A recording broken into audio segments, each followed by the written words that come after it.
talagang matagal na itong creative vibes in our city. Kaya kung tinatanong, bakit umakit ang mga ibang artist sa Baguio para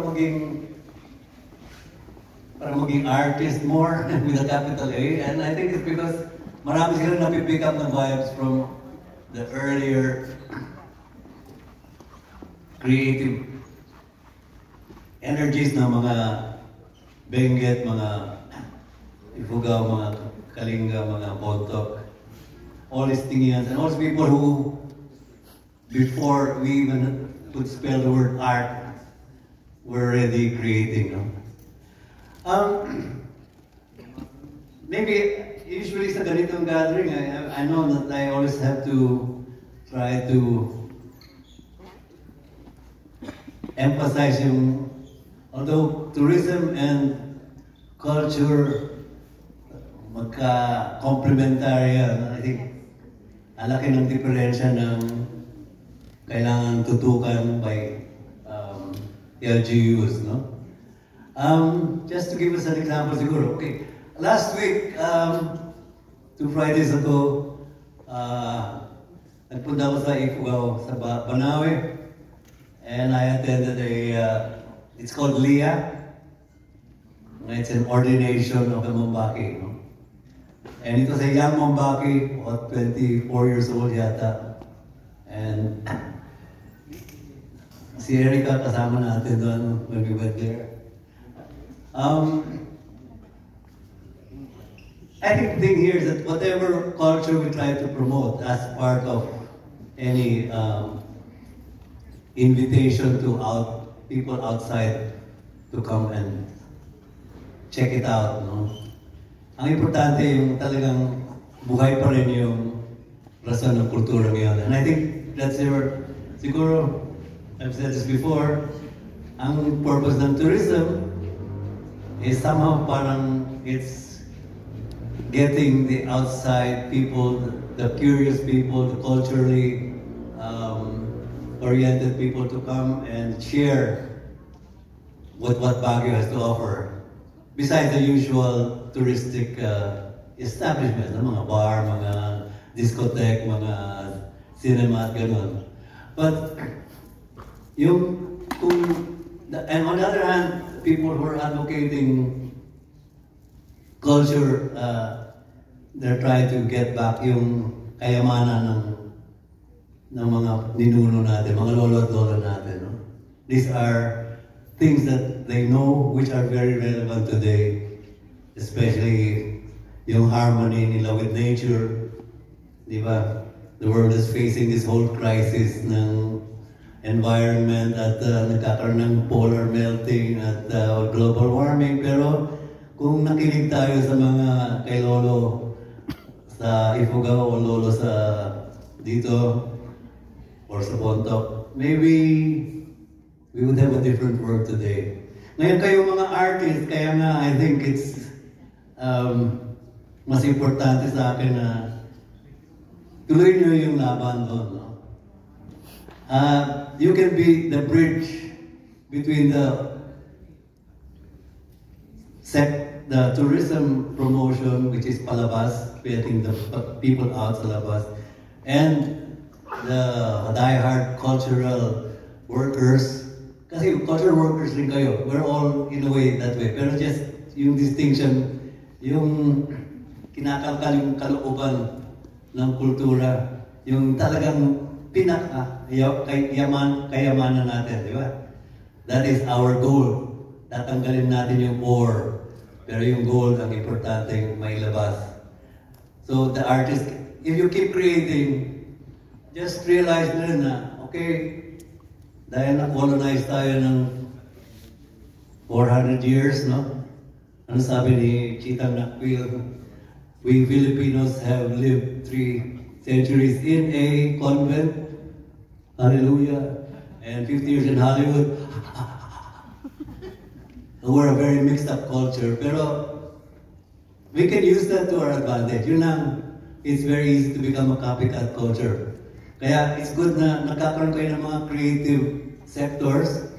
And I hope kayo mga leaders ng creative sectors can bring out this important thing na ang daming, maraming gold ore sa kalooban ng ating kultura. Let's mine it, let's bring it out, let it shine in the world, no? Kasi kung kakapikat lang tayo, whether we're writing books or carving a Mickey Mouse statue, or whether we are making films that wanna be Hollywood. Sayang kung copycat lang ang ginagawa natin.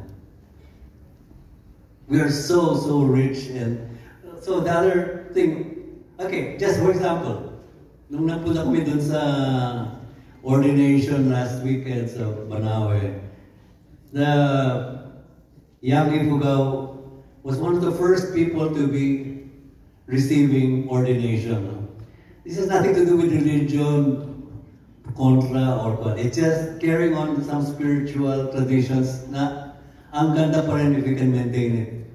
I think the Pope said, oh, kayo mga Cordillerans, you can worship God through your culture. So it's not a question of naglalaban tayo kung how many times did you go to Mass in the cathedral or how many times did you attend a cultural festival in Banawe. It's really spirituality pa rin ang pinag-usapan at the mga artists can bring that out in your work, no? The other thing that, another thing na gusto ko i-mention, okay, 2 weeks before that, dapat pumunta ulit ako sa Ifugao, pero tuloy-tuloy mga bagyo nun, no? And yung punok, I think one of you know about the punok. It's the post-harvest Thanksgiving ng mga Ifugao, particularly in Hapao. 20 years na. No, actually 25 years na namin na-revive yan. And si Lopez na Uyak, my mentor from Ifugao. Lopez, hello. Sabi niya, sayang, after the war, we had a nice, enjoyable ritual. And that was at the end of the harvest, bababa lahat ng mga tao.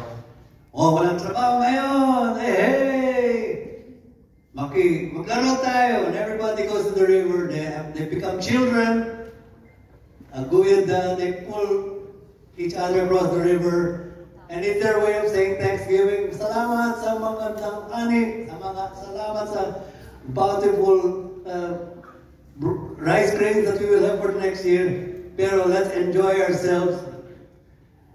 Eh, hindi ba yun ang tourism motto dati? It's more fun. And, pero I think there's something there. If your culture is more fun, lalo nang mananatili, di ba? And we have to just remember that culture was coming from the heart of the people, and these people always enjoyed, because they enjoyed it, the meaning of that cultural ritual state, no? Ngayon, sa punok, you know now, nung inumpisa namin yan, magdadatingan yung mga tao from the 3 barrios, 3 mountains, from Nungulunan, from Baang, and from Hapao. And magbabahaglan sila for that particular ritual. Pero kuminsan yung mga matatanda na, not yung elders, pero yung mga middle-aged people, kasi na-colonize sila na, ay, kababay nga ako, ano? Kababay nga awan di pantalon. Right after the games, almost immediately, they put on their jeans kasi nakakaya. And we have to overcome that because that's part of our culture, no? I'm not saying everybody should come out on special occasion. Okay, ako palagi naka-coat and tie, no? It's my way of saying, let's not believe the colonizer na this fashion is ugly or primitive or backward. It's part of our old ways, no? So, ngayon mga kabataan sa Hapao, imagine 25 years, right after the games, tuloy-tuloy sila, they wear their bag, they don't bring anymore their jeans. And it's a way of saying na tinatanggap nila, and kasi it's more fun, with your bahag. So they have it that way. And the other thing that probably in contrast, sometimes we have to talk about is also yung panabenga dito, di ba? Okay, it has a cultural origin. My friend Dami Bangawit started that in 1995. Ngayon, nung inumpisa niya, it was really to bring back an ancient, maybe it was not exactly a festival that way, pero yung energies of pagbubunga ng mga flowers, like spring. It was a celebration, and it carried on very well for many years. Pero after a while, I think, nawala ng touch kasi it became so big. Well, there's nothing wrong with being big, pero it became big commercially, and sometimes nagte-take over ang mga commercial forces, no? Kaya mga representatives dito, to make sure that your creative council will really serve its purpose. Yeah, recognize yung commercial energies that want to exploit aesthetic products of artists. Pero resist the trending. Di ba? Yan ang trending para kikita. Lahat tayo kailangan kumita, pero if the only purpose in making a film is to make a 500% profit, you will always end up with a very common product. So, siguro, yeah, I shifted my topic today para kayong mga, since it was, nadatnan ko dito, election eh. At yung pala, almost all the people that I know are in the creative arts are here. And of course, we have some government officials who maybe will take this crazy, bahag national artist's ideas. Pero in the end, we can only improve, the work can only improve if we include natin yung kaalaman ng ating mga lolo at lola. My mentor, Lopez Nagoya, always had it. I've mentioned this before, he always mispronounced the word indigenous, and that has been my battle cry. Kasi he would always say, we indigenous people are always being looked down at the Manileños, by the Manileños. Dapat paglabanan natin ng indigenous natin. There is a genius of the indigenous that's still there, and it's still very relevant today. At pagkalubas sa art ninyo, it will be very, very relevant. Let me just to bring it to a close. I think most of you have already known this. Well, we all know Rizal, no? And you see Rizal is always in a coat. Pagpunta mo sa Luneta, naka-winter coat pa si Rizal. When you go to every high school or elementary, palagi yung rebulto ni Rizal, palagi meron siyang Americana. But I think, nung sinabi ni Lopez Noyap, yung indigenous ng Filipinos, and I think for our sectoral representatives, this is important probably. At that time, nagtuturo ako sa UP, and I taught my students, okay, my mentor taught me the word indigenous, pero I want to use and have a further mispronunciation. I want you to do your graduation films with your indigenous talents. Use your indigenous stories. And my best example of the indigenous is Jose Rizal. Kasi underneath his overcoat, I hope you can see it. Can you see? Nakabahag si Rizal. Okay? In other words, maski na westernized tayo, maski na we were Christianized by the Spanish, maski na we were Hollywoodized by the Americans, and no matter today kung ano pang nangyayari, let's see, let's go with the digital age, let's go modern. You can wear jeans, you can drive cars, you can dance with the Beatles, pero underneath, konektado pa si Rizal sa kanyang kultura, no? It's a symbol na huwag natin kahiya yung kaalaman ng ating mga ninuno.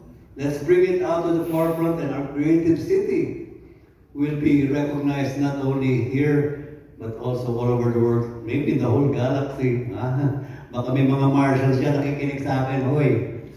So, this kind of indigenousness is a special aspect of Baguio. Don't forget one thing, Baguio was created by the Americans. Okay, hill station tayo. Pero it was in the heart of a very rich Cordillera culture. Kaya itong crossroads ng cosmopolitan kultura ng galing sa abroad, plus yung local Cordillera wisdom and ancestral knowledge, pag hinalo mo, we're the race of the future. So let Jose Rizal be a kind of an indigenous example. Marami tayong kayamanan na nasa loob ng ating kultura, and that will make us different. If you try, nung bata ako, ang aspirations ng mga artists, I want to be the Elvis Presley of the Philippines. Tapos po yan. Or yung mga, I want to be the Picasso or the Andy Warhol of the Philippines, the painting. Or sa music, I want to become the Elton John. Alam mo, sometimes it's good to be inspired by whoever, pero huwag magkopya. Our art is superior, our knowledge, our cultural juices are superior or not better than a lot of the other countries. Kaya, ayan. Indigenous ng Baguio, sugod! Mabuhay ang Indigenous ng Baguio!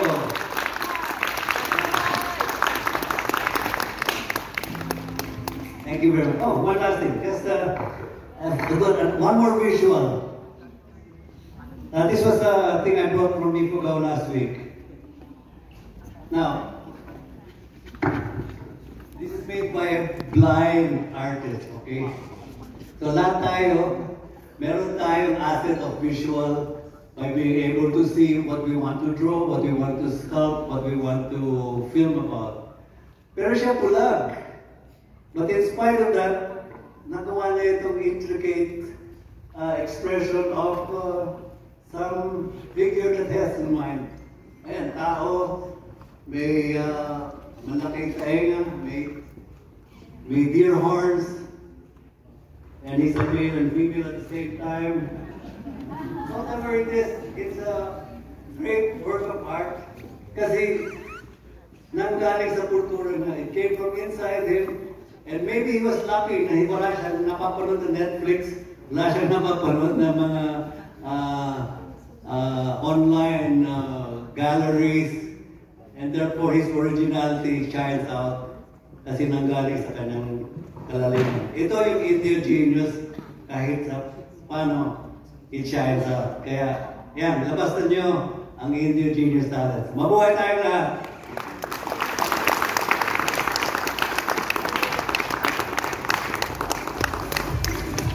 I hope that we are all inspired, each and every one of us. Can we have another photo op with, of course, our speaker for our closing message, or of course, the Creative Baguio City Council General Assembly.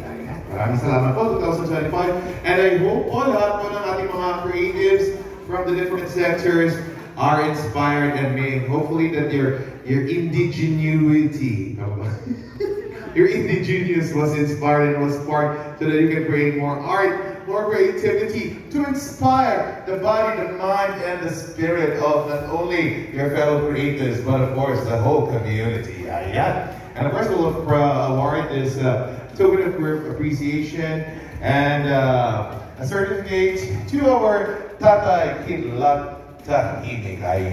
Inspiring us creators to do better for ourselves, for our TV, and of course for our kailian. Parang patay magsulat.